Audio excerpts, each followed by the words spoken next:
There's something really captivating about the idea of escape, isn't there? That feeling of stepping into a totally different world. Could be fantasy, could be adventure, could just be a great story.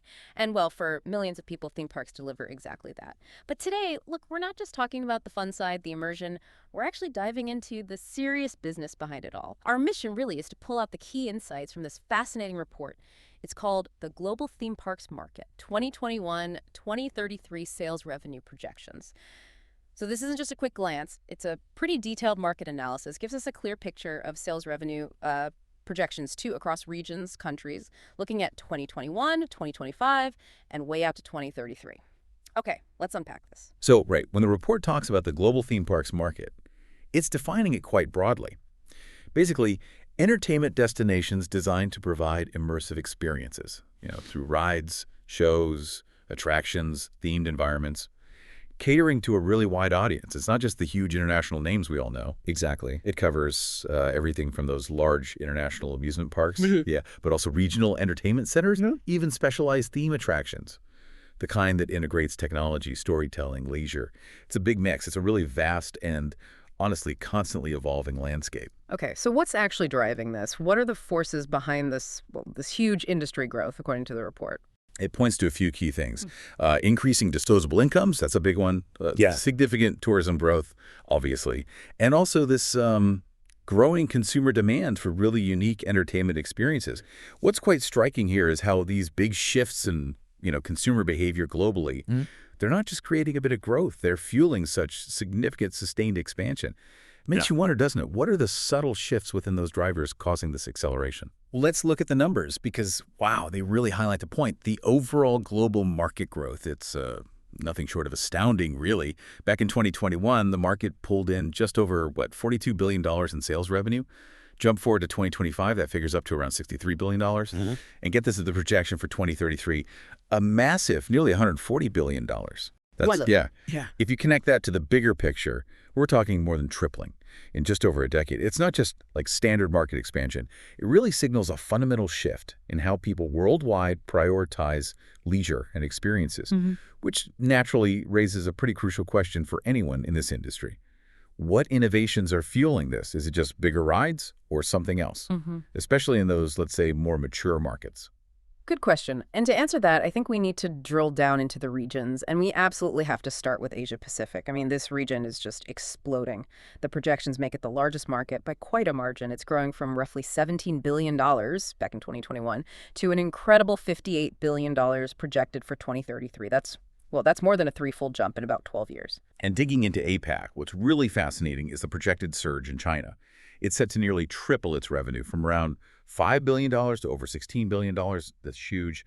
Japan also really stands out, more than tripling its figures in the same time frame, going from about $3.6 billion up to over $11 billion. This kind of growth, it isn't just about rising incomes. It speaks volumes about massive infrastructure development, a growing middle class that's hungry for new leisure options. Right, and we shouldn't forget India either. Significant growth there, too, from just over $2 billion to nearly $9 billion by 2033. This whole Asia-Pacific picture really challenges maybe our traditional view of where the big entertainment investment and innovation is happening. So beyond just more money in people's pockets, what specific factors are driving this kind of explosive growth in these specific markets? Well, it's definitely multifaceted. Yes, disposable income is key. But you're also seeing really strong government support for tourism in many of these countries. Massive new park developments being built. And importantly, a kind of cultural embrace of themed entertainment. Companies are getting smarter, too. Building parks tailored more to local tastes, using regional stories, folklore, mixing it with modern tech. That really resonates. It's not just about importing Western ideas anymore. It's becoming a creative fusion, which is interesting. Okay, so from these booming new frontiers in Asia, let's pivot. Let's talk North America, often seen as the traditional heartland of the modern theme park. And despite being a more mature market, it's still showing incredible resilience and growth. North America's total market projected to grow from about $12 billion in 2021 up to over $38 billion by 2033. Still very strong. And within North America, the U.S. is clearly the dominant force, isn't it? It's projected to jump from roughly $9.4 billion in 2021 to nearly $29 billion by 2033.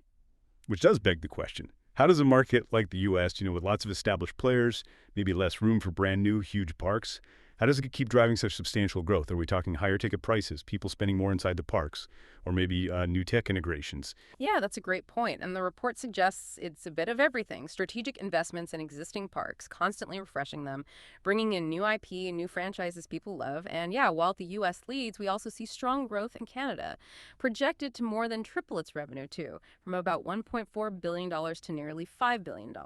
And Mexico showing similar impressive gains, going from just over $1.4 billion to over $4.3 billion by 2033. It really speaks to the enduring appeal right across the continent. Okay, moving across the Atlantic now, let's look at Europe, a continent with, well, a real mix, hasn't it? Classic attractions, new innovations. Europe's overall figures are solid, growing from around $8 billion in 2021 to a projected figure of over $24.5 billion by 2033. Yeah, one of the intriguing things about Europe is how varied the growth picture is across different countries. It's not uniform. For instance, Germany. It's projected to nearly triple its revenue from about $1.3 billion to almost $4 billion. But even smaller markets like Luxembourg, starting quite small at just over $0.1 billion, are expected to reach over $0.3 billion. So it shows the growth isn't just confined to, say, the biggest countries or the most famous parks. It seems to be a broader trend. Absolutely. And you see other key European countries also on really impressive tracks. The UK, France, Italy, Russia, Spain, they're all projected to more than double, some nearly triple their theme park revenues by 2033. So that collective growth really highlights Europe's continued investment in leisure, in tourism infrastructure, adapting to what consumers now expect.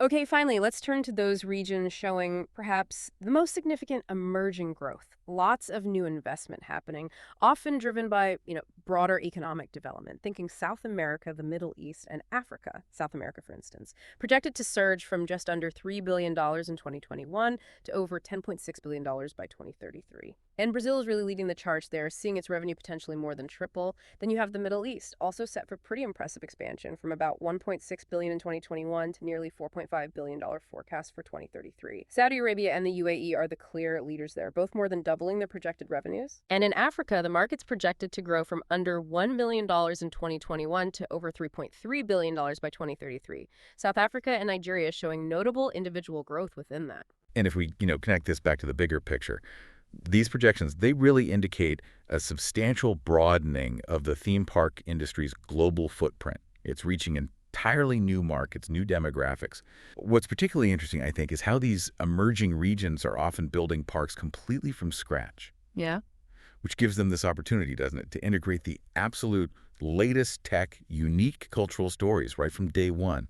They could potentially set new benchmarks for the whole industry. So, okay, we've gone through a lot of numbers, a lot of regions. What does this all mean for you, the listener who follows this space? Why should you care about these huge numbers, these growth projections? Well, fundamentally, this data really underscores that basic human desire we talked about for unique, immersive experiences. It seems across all borders. It shows that as, yes, disposable incomes rise and global travel becomes, well, maybe a bit more accessible for more people, they're increasingly prioritizing these wow moments, these aha moments that theme parks are so good at delivering.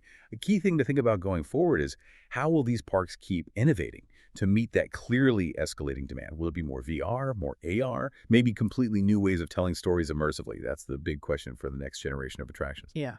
So what we've really seen today is clear, isn't it? The theme park industry isn't just big business. It's a rapidly expanding global phenomenon, projected to more than triple its revenue by 2033. And it seems genuinely driven by this universal desire for unique, immersive entertainment. It really transcends geography. Absolutely. Yeah. And this report really does reiterate that fascinating shift in sort of global economic gravity we're seeing. Regions like Asia-Pacific are clearly leading the pack in projected growth.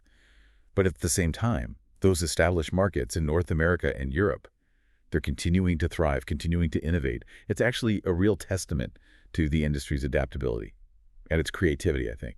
So as you think about these trends, maybe consider this. How might this increasing demand for immersive experiences influence other areas, other leisure industries, maybe even aspects of our daily lives in the years ahead?